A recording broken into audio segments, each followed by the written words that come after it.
And they didn't play that well, but they just got the job done. That's all you need at this stage of the season. And there is confirmation of today's results. So Aston Villa beating Arsenal to go out of the relegation zone, and Watford losing out in our earlier game by 4-0 against the former champions. So let's take a look at how the table looks after both matches at the bottom. Aston Villa climb out of the bottom three for the first time since February at the expense of Watford. So what does this mean for the permutations for the last day of the season in regards to relegation? Well, firstly, West Ham aren't mathematically safe, but it would require an unlikely set of results for them to go down. So I hope you've all got your pen and paper ready. Right, you got it ready, righty? Yes, I'm ready. Right, let's go. Let's get West Ham safe, Zima. Let's tell everyone that. OK, well, first of all, Aston Villa, they will stay up if they better Watford's result. If both Villa and Watford win, then provided there isn't a 2-goal swing in Watford's favour, Villa will stay up. Watford will stay up if they better Aston Villa's result. If both Watford and Villa win, then Watford must have a 2-goal swing in their favour to remain in the Premier League. And as for Bournemouth, well, they can only survive if they beat Everton and both Aston Villa and Watford lose their respective matches if either claim a point or a win. The Cherries are down. Meanwhile, at the top of the Premier League table, City moved to 97 goals for the season, and Arsenal, well, they remain in 10th and can now only qualify for Europe if they win the FA Cup. On the fact that was mentioned there in that interview that Villa are out of the drop zone for the first time since February. So how much psychologically does that give them an edge over the other two? It's good timing, by the way. Yeah, they would have wanted been out there earlier. Of course they would. But when it's in your own hands, Dean said it there, you know, you're in the driving seat. You're in charge of your own destiny now. You know, they go to West Ham, they just need a result, and they're safe in the Premier League. Do they deserve it? I don't know. I think over the period of the season, whoever stays in the league deserves it. Whoever goes down deserves to go down. And they did well, I guess, to stay alive in those last 15, 20 minutes as well, because that's something they've suffered from in other parts of the season. Yeah, but they are coming up against an Arsenal team that when you look at, like I say, you look at the midfielders, there's not a lot of goals in it, there's not a lot of assists in it. And I think that what they done, which I said at the start, was, you know, they were going to go at them, put Arsenal under pressure, but they stayed compact. They put Arsenal under pressure in respect to trying to get the ball forward into areas there, and then you see the bodies on them, closing them down, and then they're winning the ball off of them. Look at that. Look how many players around him. You know, can't get the ball out to the wing, and even if they got the ball out to the wings, what was happening was Tyrone Mings and Consa was saving stuff. This was them closing Arsenal down and then breaking on Arsenal. You know, the only problem that they've had for me is not being able to convert chances. But when the teams sit back like that, you need guile. You need someone who's got imagination, vision. You need Mesut Ozil. Mesut Ozil is at football club. Where is he? That's the player they need. I think that Mikel, he's gone. Yeah, but that's what they need. I mean, but you need him right in. Yeah, but it's all about It's almost attitude. cutting his nose off to spite his face. Maybe Totim, but the thing is that when you look at Ceballos, probably he had a bit of an attitude problem. Mikel's turned him round. He's in the team. Yeah. Matthew Guendouzi, they're talking about him having a bit of a problem, not in the team. Mikel's given people the opportunity to get into the team if their attitude's right. And at the moment, people's attitudes are not right. Arsenal need him, of course, but I believe that he's somebody that is gone from Arsenal. Whether he stays or Mikel gets rid of him, I don't think we're going to see too much of him. He's seeing him every day in training, so he's obviously not producing. I don't think Mikel's that stupid to leave him out if he's showing the right attitude. He's obviously not. But let's face it, they are 10th. It's the lowest finish they're going to have. Unless they win and jump to 8th at the weekend, it's the lowest finish since 1995 when they finished 12th. And we're talking about, I don't hear much negative vibes around Arsenal when they say everything's going great in the FA Cup final. They're 10th in the Premier League. It's a disgrace. We always knew, though, it was a rebuild. We always knew it was under Arteta. So's everyone rebuilding. So's Tottenham, we're criticising them every week. So's Man United, and they're up there.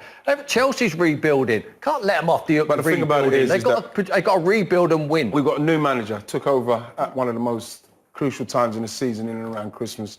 I think that you've definitely seen improvement in attitude and willingness to work. I don't think at the moment he's got the exact players he wants to play with.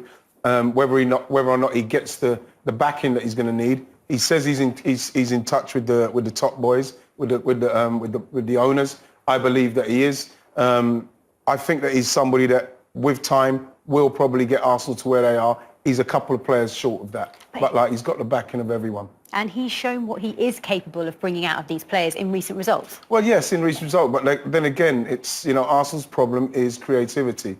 When you're getting the teams like Liverpool and Manchester City who are going to come at you, and even when they play against Chelsea in the final, they're going to come at them. That suits Arsenal. I think they've only got 3 points away from home against teams in the bottom three for all season. It's not good enough for a team of Arsenal's capabilities, and that's because they're not creative enough to break down teams in that low block. So that's something that he's obviously knows he's got to change. You could see it with the substitutions. Brought on a low, Xhaka, who's a holding midfielder. He's brought on Tierney. He's brought on Joe Willock.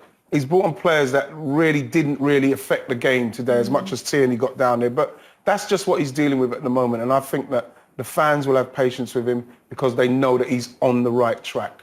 Right, do you know what? We're going to try and hear, well, hopefully hear it from Arteta after the break. Well, he said he wasn't too sure. What do you think? You know what? I think that's... To ask him a question like that at this stage, it's a bit harsh for me. You know what I mean? They're struggling to try and get out of a relegation battle. He's done everything he can. And, the reporter asks him a question like that. It's not the time for me. Yeah, no, I think he did answer it very well, though, didn't he, Tim? Yeah. He's took some unfair criticism in recent years. Anyone who tells me Jack Grealish is not a player, not a top-draw footballer, knows nothing about the game. I've worked him every single day. I know what the guy possesses. I'll tell you a club, not too far away from them tonight, Arsenal, who could have done with a player like Jack Grealish. He's not boring. He drops his shoulder. He takes it to the opposition. He dribbles at the heart of the play. He sees the pass. He creates a melee. A lot of players come around him and he releases the ball. Didn't see Arsenal players do that. I saw him paying Nicola Pepe for £70 million. Nicola Pepe. If he's £70 million, Jack Grealish is £170 million. He makes things happen. Anything to say about that? Well, Righty? no, to be honest, at the end of the day, Arsenal, I can't sit here and defend an Arsenal performance when they haven't had a shot on goal. And like I say, we've got one of the top goal scorers in the league. No creativity from the midfield. It's not good to see, especially coming off of 2 good results. But, like I say, Arsenal's problem is that midfielder, like you mentioned, like a Jack Grealish, who gets the ball in the areas and passes the ball forward to forwards who can then make something happen. It's very easy for Villa, who've kept 6 clean sheets, 7 now, to not concede if there's no shots on goal. They didn't do enough to create shots on goal, and it was a shame to see today. Yeah, especially after those performances, to beat the champions and the former champions in back-to-back games. I know you expected a lot more. We'll talk about Arsenal in just a bit, but let's just remind everybody of what this means for the bottom of the table. This is huge, and Tim, we talked about goal difference. It means everything at this stage. It does. Obviously, the 3 points were huge there for Villa to jump out of it with 1 game to go. They're in the driving seat. It's in their hands, which is what you want at this stage.